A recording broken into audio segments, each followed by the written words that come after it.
Well, good morning, Pine Grove friends and family. Let's continue to pray for one another this morning as we continue to be a church, only in a very different way, being separated. We want to continue to pray for Don Becker as he continues to mourn the death of his wife, Mary. We want to continue to pray for those who are struggling with cancer, Karen Key's sister, and Shonda Starr's grandfather, Cinda Simmons. We want to continue to think of and remember and pray for Marjorie Lagasty and Pam Scheit as they are kind of quarantined in their nursing homes, and for all those others who will be struggling because of the effects of the virus. We want to remember them. You know, as I walk through these rooms, and especially this one, the sanctuary here, it's empty, and it makes my heart heavy because I'm reminded how much I missed and how much I enjoyed being with you and how much I missed that yesterday. Being able to greet you as you come into church and being able to sing with you and share just smiles and coffee together, and how much I missed that. There's some sense, some people are wondering, boy, is the church going to be able to weather a storm like this when we can't even get together and do church? Well, I think we can. Jesus himself said in Matthew 16:18 that even the worst fury that hell can unleash against the church is not going to overcome the church. And so even this coronavirus is not going to overcome us. In the movie Apollo 13, there is a very poignant scene where the NASA engineers were just beginning to realize the extent and how serious the situation was for the Apollo astronauts. And one of the engineers said, "This could be the worst disaster in NASA history." At which point Gene Kranz replied, "With all due respect, sir, I think this could be our finest hour." This could be our finest hour as a church. Because Jesus, again, promised, not even the gates of hell are going to overcome the church.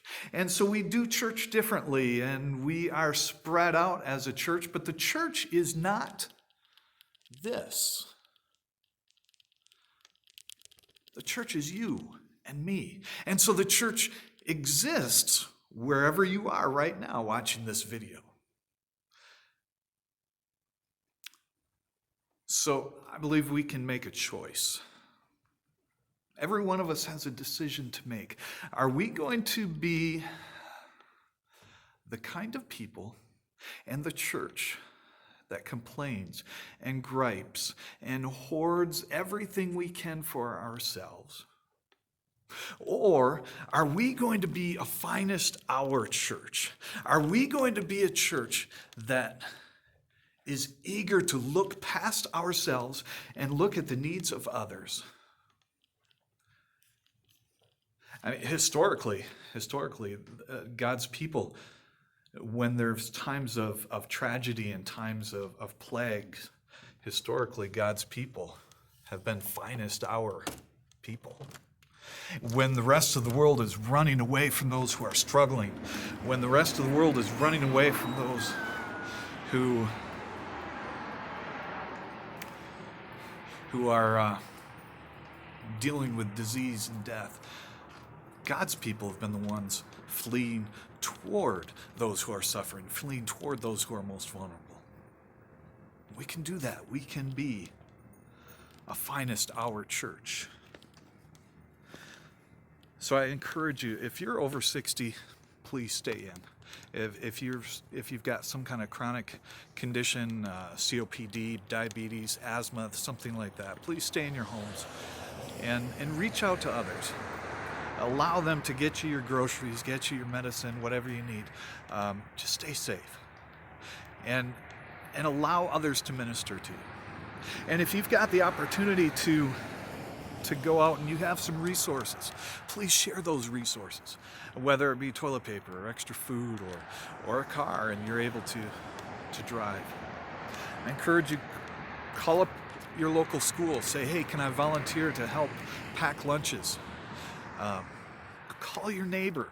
Talk to connect with your neighbors, and be a resource for them. Be a finest hour church. More than anything, I urge you to decide right now. I am not going to be the kind of person to hoard things for myself, to get on social media and gripe, and just see this time of isolation as an opportunity to take lonely walks and catch up on my rest. Let's not be that kind of people. Let's be the kind of people. Let's commit right now to making sure this is a finest hour church that we're a part of. Would you join me in prayer? God, please get our eyes off ourselves in the coming days. Even if it means things get ugly and get worse, keep our eyes on others so that this can be a finest hour church, for your glory. Amen. Friends, we love you. Can't wait to get back together and fellowship and worship with you again in person. But until then, stay connected, stay engaged, and please check on your neighbors. Have a good day.